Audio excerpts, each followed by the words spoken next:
ils ont tout simplement eu très peur.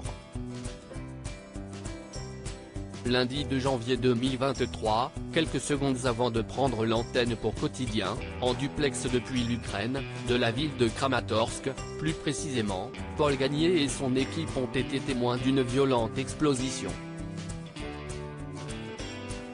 On était en place pour le duplex.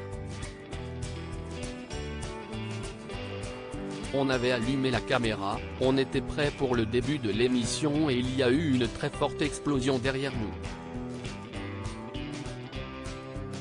On a été projeté par terre, a-t-il expliqué, le lendemain, toujours en duplex pour Quotidien, en assurant que lui et les 3 personnes qui l'accompagnent n'avaient pas été touchés.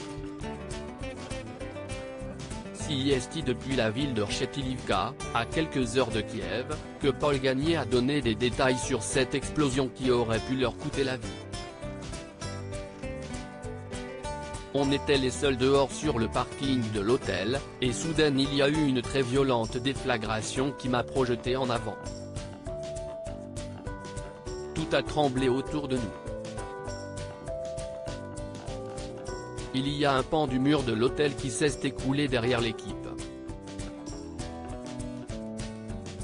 Toutes les vitres de l'hôtel ont volé en éclats, a rapporté le reporter, avant d'ajouter, on s'est tout de suite précipité à l'intérieur du lobby de l'hôtel en glissant sur les bouts de verre parce qu'on tenait à avoir un toit au-dessus de nous. C'était une sorte d'instinct animal.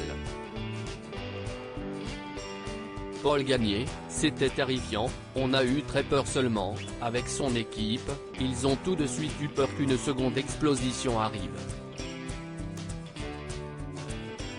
Ils ont donc pris la voiture, en laissant toutes leurs affaires sur place, pour fuir cette zone beaucoup trop dangereuse.